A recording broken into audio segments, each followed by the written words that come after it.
Halo Sobat Sehat, selamat datang di section Medical Talk. Bersama saya Aulia. Pada section ini kita akan membahas terkait dengan penyakit, kesehatan, obat-obatan, penggunaan obat herbal dan juga vitamin, serta isu-isu kesehatan lainnya. So, stay tune pada section ini. Jangan lupa like, comment, subscribe, dan share ke teman-teman kalian untuk menonton section ini.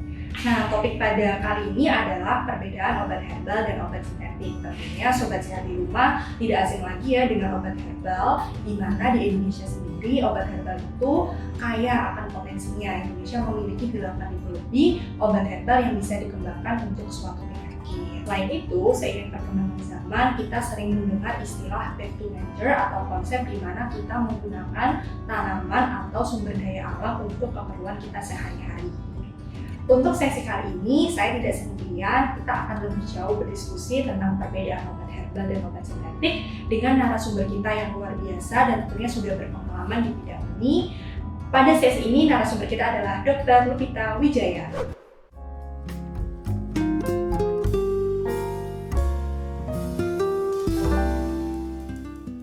Bersama narasumber kita hari ini, Dr. Lupita Wijaya. Halo Dr. Lupita, bagaimana dok kabarnya? Semoga sehat ya hari ini.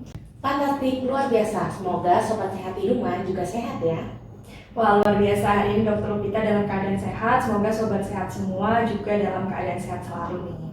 Nah Dr. Lupita, hari ini sesuai dengan topik ya dok, kita akan ngobrolin lebih banyak terkait dengan perbedaan obat herbal dan obat sintetik dok. Nah mungkin Sobat Sehat di rumah sudah familiar nih dok dengan obat herbal, karena kan di Indonesia sendiri mungkin penggunaan obat herbal itu bervariasi ya dok, mulai mungkin dari jamu gendong atau mungkin beberapa daerah juga memanfaatkannya untuk minuman nih dok. Nah sebenarnya dok, yang ingin kita tahu apa sih sebenarnya perbedaan dari obat herbal dan obat sintetik nih dok? Mungkin banyak sobat sehat yang masih bingung nih dok tentang perbedaannya. Nah kira-kira gimana nih dok tentang perbedaan tersebut? Baik, mungkin saya langsung jelaskan saja ya, bahwa kalau obat herbal itu terbuat dari bahan alam, di mana obat herbal itu sendiri diharapkan memberikan efek samping lebih minimal dan cenderung lebih aman dibandingkan obat sintetik, sehingga dapat digunakan dalam waktu jangka panjang. Kemudian di sisi lain, bahwa obat herbal itu sendiri memiliki manfaat yang bervariasi. Contohnya saja adalah seperti jahe. Kita tahu jahe itu selain memberikan kehangatan, dia memiliki banyak zat aktif untuk menekan peradangan ataupun dapat digunakan dalam racikan obat batuk seperti itu. Lalu bagaimana dengan obat sintetik? Tentu Sobat Sehat sering banget ya diresepin oleh dokter tentu. Obat sintetik ini melalui berbagai proses kimiawi dan bukan dari alam, sehingga efek samping yang didapatkan jauh lebih banyak daripada obat herbal. Di sisi lain dia manfaatnya spesifik nih untuk penyakit. Contohnya saja adalah obat darah tinggi, tentunya hanya untuk menurunkan tekanan darah saja. Jadi dari situ kita bisa melihat ya, tidak dapat digunakan jangka panjang dan lebih spesifik untuk kesehatan, gitu sih. Oke dok, jadi sebenarnya perbedaannya itu bisa dilihat dari banyak sisi ya dok. Yang pertama, obat herbal itu pastinya bahannya dari bahan alam ya dok, terutama tanaman. Kemudian dia lebih minimal efek samping ya tadi seperti yang dijelasin dokter kita, dan lebih relatif aman digunakan untuk jangka panjang. Nah berarti itu ya Sobat Sehat, sedikit perbedaan yang bisa Sobat Sehat ingat nih untuk perbedaan obat herbal dan obat sintetik. Kemudian tadi juga dokter kita menjelaskan bahwa obat herbal itu manfaatnya beragam ya dok, jadi tidak hanya satu khasiat nih, tapi bisa beberapa khasiat atau berbagai macam khasiat. Benar banget. Oke. Nah dok, mungkin awam termasuk saya nih dok, kalau misalnya kita mendengar tentang obat herbal itu biasanya identik dengan jamu. Karena mungkin ya jamu itu salah satu yang sering ya digunakan atau mungkin sering dipakai oleh siapapun. Nah sebenarnya apakah obat herbal itu memang jamu aja atau memang ada jenis yang lainnya sih dok dari obat herbal ini? Oke, mungkin Aulia dan Sobat Sehat 5 bingung ya, apakah obat herbal itu sudah pasti jamu? Sebenarnya itu tidak salah, memang obat herbal itu salah satunya jamu. Tetapi terkadang obat herbal itu tidak hanya dikatakan jamu, dia ada tingkatannya. Kenapa dikatakan jamu? Karena dia itu berdasarkan empirisnya dari obat herbal itu sendiri. Jadi dari turun-temurun ini nenek moyang mempercayai bahwa dengan minum mengkudu atau minum jahe gitu ya bisa mempercepat penyembuhan termasuk COVID misalnya, seperti itu. Tetapi kita ada tingkat pembuktian yang lebih tinggi lagi nih, Sobat Sehat dan Aulia ya. Tingkat yang kedua adalah kita sebut sebagai OHT, obat herbal terstandarisasi, di mana OHT ini didapatkan karena obat herbal ini sudah lulus uji klinis pada hewan, di mana setelah diuji cobakan nih, oh ternyata memang si jahe ini atau kurkuma ini efektif nih untuk menekan peradangan atau kurkuma itu buat meningkatkan nafsu makan gitu ya. Tetapi ada yang paling tinggi lagi itu fitofarmaka. Fitofarmaka ini adalah bukti klinis yang tertinggi yang menunjukkan efektivitas dari obat herbal terhadap manusia karena memang sudah berdasarkan uji klinis dari manusia itu sendiri. Seperti itu sih. Jadi kita tidak hanya disebutnya jamu aja. Kalau jamu aja berarti kurang terbukti efektif ya untuk manusia nih. Nah, oke, berarti dok kalau yang bisa saya simpulin, ternyata nggak hanya jamu aja nih Sobat Sehat, jenis-jenis dari obat herbal. Ternyata ada 3 ya, seperti tadi yang sudah disebutin Dokter Pita, ada jamu, obat herbal terstandar ya dok, atau OHT dan fitofarmaka, di mana 3 jenis tersebut dibedakan berdasarkan tingkat pembuktiannya ya dok, di mana fitofarmaka itu merupakan obat herbal dengan level pembuktian yang paling tinggi karena sudah melalui uji pada manusia atau disebut tadi uji klinis ya dok ya. Betul. Oke. Nah dok, tadi udah nih bahas tentang perbedaannya, kemudian jenis-jenisnya juga sudah nih. Nah kemudian biasanya dok kalau kita ngomongin tentang obat herbal nih, kita masih ragu nih dok dengan efektivitasnya karena kan kita mungkin lebih sering menggunakan obat yang sintetik nih dok. Nah menurut dokter kita sendiri bagaimana sih dok efektivitas dari obat herbal supaya Sobat Sehat dan saya sendiri tuh nggak ragu nih dok untuk menggunakan obat-obat herbal? Baik. Ya, jadi mungkin Aulia atau Sobat Sehat berpikir ya, memang herbal itu alami dan relatif lebih aman dari obat sintetik. Tetapi apa benar efektivitasnya bisa setara dengan obat sintetik yang diresepkan dokter? Ya kembali lagi pada uji klinis nih Sobat Sehat ya. Jadi jangan sembarang minum obat herbal yang tidak teruji klinisnya nih. Jadi harus ada uji klinisnya, di mana dibandingkan dengan obat standar atau obat sintetik yang biasa dipakai. Mungkin saya ambil contoh ya, salah satu contohnya adalah pada orang dengan nyeri lutut atau kita sebut OA, osteoartritis ya. Dimana kita tahu pada nyeri lutut ini seringkali si pasien itu diberikan obat anti nyeri. Yang paling sering itu adalah golongan NSAIDs yang diresepkan dokter. Misalnya nih seperti paracetamol, asam mefenamat gitu ya. Nah ternyata sudah ada pembuktiannya nih uji klinis pada manusia, pada pasien nyeri lutut itu dibagi jadi 2 kelompok, di mana satu kelompok yang pertama ini sebanyak 29 orang itu diberikan kombinasi herbal yaitu kurkuma longa dan boswellia ekstrak ya, diminum 2 kali sehari, perlakuannya sama, dan satu kelompok lagi diberikan yaitu NSAID-nya yaitu berupa natrium diklofenak ya atau asam mefenamat. Nah, kita lihat nih selama 4 minggu itu apakah efektivitasnya terjadi penurunan nih pada nyeri lututnya, orangnya jadi bisa lebih jalan lututnya gitu ya. Ternyata terbukti nih pada minggu keempat ini kedua kelompok ini sama-sama efektif menurunkan secara signifikan dari nyeri lutut dan orangnya nggak ragu lagi nih menggerakkan lututnya dan kakinya seperti itu. Dari situ kita bisa menyimpulkan bahwa memang dia kombinasi boswellia dan si kurkuma longa ini efektivitasnya setara nih dengan obat NSAID atau standar pada nyeri lutut. Jadi sesuai uji klinis gitu. Oke, Sobat Sehat, berarti dok yang bisa tadi saya simpulkan ya dari apa yang dokter kita jelasin itu berarti efektivitas dari obat herbal itu kita bisa lihat dari uji klinisnya ya dok, atau pengujian ilmiah yang lain ya terutama, tapi uji klinis atau pada manusia. Pada uji tersebut nanti obat herbal ini akan dibandingkan ya dok dengan terapi standar dan akan dilihat nih bagaimana efek dari keduanya, apakah sama atau mungkin bahkan obat herbal lebih bagus ya atau superior gitu ya dok. Iya, bisa juga. Oke. Itu ya Sobat Sehat terkait dengan efektivitas dari obat herbal. Oke dok, selanjutnya tadi udah bicara efektivitas, nah nggak ketinggalan nih tentang safety-nya nih dok, atau keamanannya. Mungkin obat sintetik sendiri kita juga masih ragu ya dok dengan efek samping, atau mungkin kita khawatir nih dengan efek sampingnya. Nah, kalau berbicara tentang obat herbal nih dok, apakah kita bisa tahu ya dok safety-nya, atau bagaimana sih, sejauh apa sih kita bisa menjamin bahwa obat herbal yang kita gunakan itu terbukti keamanannya atau safety-nya nih dok?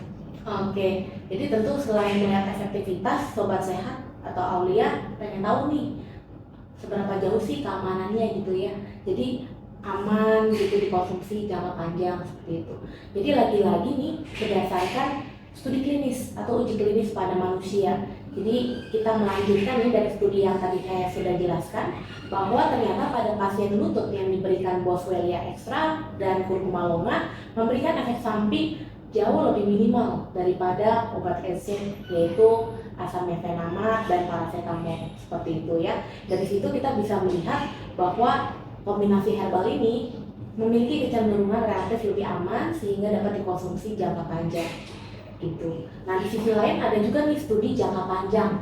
Salah satunya adalah mungkin Sobat Sehat pernah dengar ya atau Aulia mengenai Echinacea purpurea. Mungkin sering dengar ya. Echinacea purpurea ini kan sebenarnya adalah herbal atau tanaman dari Eropa ya salah satunya, di mana dia memiliki efek meningkatkan dari imunitas atau kekebalan tubuh.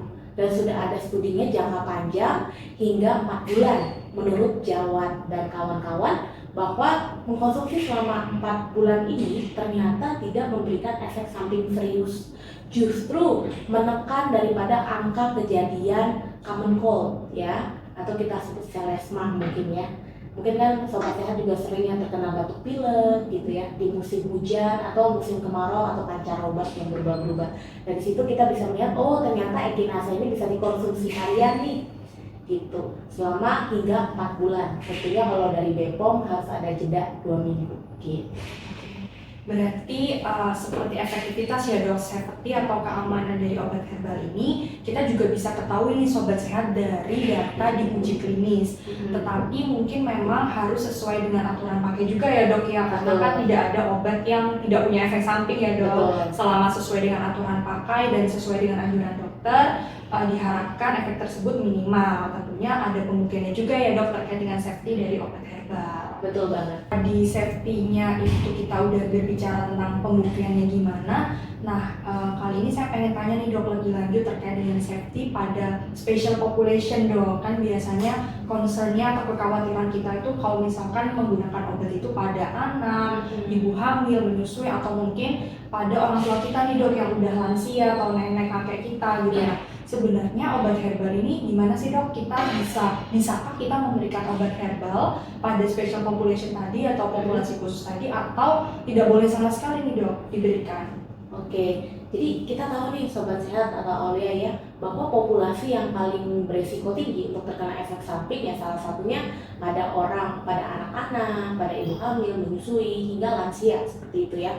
Mengapa? Karena memang pada populasi tersebut mereka itu terjadi perubahan dari status imunnya atau dari kerentanan tubuhnya terkena resiko infeksi seperti itu atau efek samping.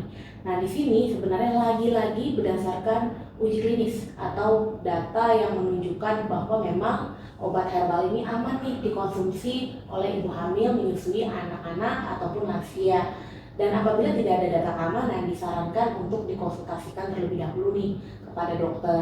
Kalau memang sudah ada data keamanan dan produk ini tidak diresepkan dan bisa dikonsumsi sebagai obat bebas, maka diharapkan Sobat Sehat bijak nih dalam mengkonsumsi sesuai aturan pakainya ya, yang tertera pada kemasan seperti itu. Nah, saya ambil contoh nih pada ibu hamil dan menyusui yang sudah terbukti aman. Kita tahu kalau ASI itu kan susah keluar ya pada ibu menyusui. Kita sering pakai daun katuk, betul ya? Betul. Atau satu lagi fenugreek untuk memicu dari produksi ASI itu sendiri. Dan itu sudah terbukti bahwa dapat memberikan volume ASI yang lebih tinggi pada ibu yang menyusui tanpa efek samping yang bermakna. Nah itu dapat dikonsumsi. Makanya zaman sekarang sudah banyak nih suplemen ibu menyusui ya yang isinya daun katuknya. Jadi supaya ibu menyusui nggak pusing lagi berapa banyak sih saya harus makan daun katuk ya seperti itu. Nah satu contoh lagi pada anak-anak. Pada anak-anak itu yang sering dipakai adalah Echinacea purpurea untuk meningkatkan daya tahan tubuh ya, atau memelihara istilahnya. Karena suplemen itu tidak bisa meningkatkan tapi memelihara. Nah di sini ada studinya bahwa pada anak yang mengalami pilek itu bisa diberikan terapi tambahan atau pendukung yaitu suplemen Echinacea purpurea, dan dia ternyata tidak memberikan efek samping pada anak tersebut. Jadi kalau misalnya ingin mengkonsumsi, sekali lagi sesuai dengan dosis dan aturan pakai tergantung usia anaknya gitu.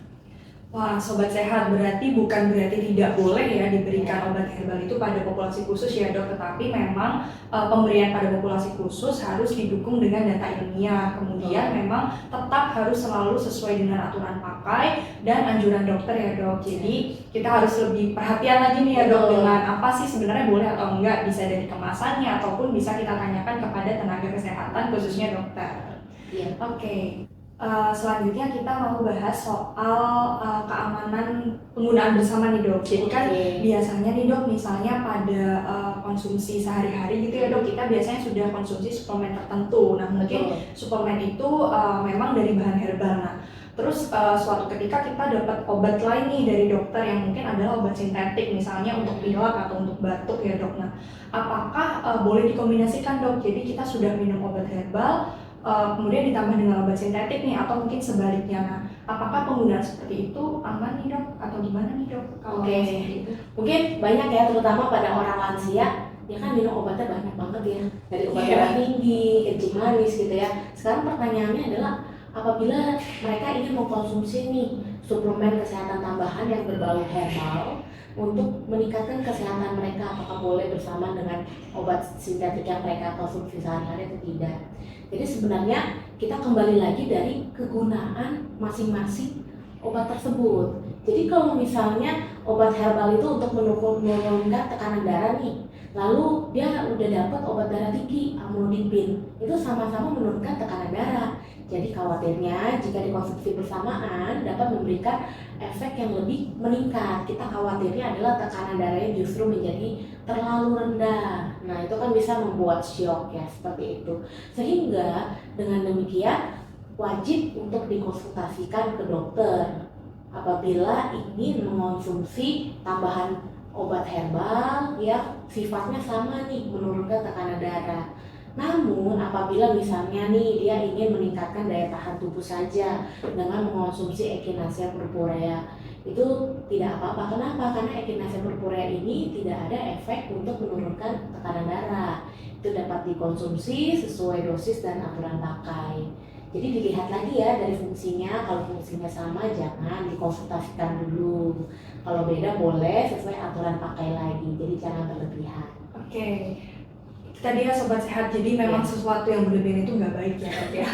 Betul banget. Nah, jadi kalau kita ingin konsumsi obat herbal dan sintetik, kita lihat lagi dari tujuannya ya. Jadi misalnya memang satunya itu untuk memelihara kesehatan atau mungkin suportif aja gitu ya dok, itu tidak masalah. Tapi kalau dua-duanya adalah untuk pengobatan, misalnya tadi yang dicontohkan dokter kita untuk sama-sama untuk tekanan darah tinggi, jadi sebaiknya konsultasi dulu nih dengan dokter agar efeknya tidak merugikan bagi kesehatan. Benar banget.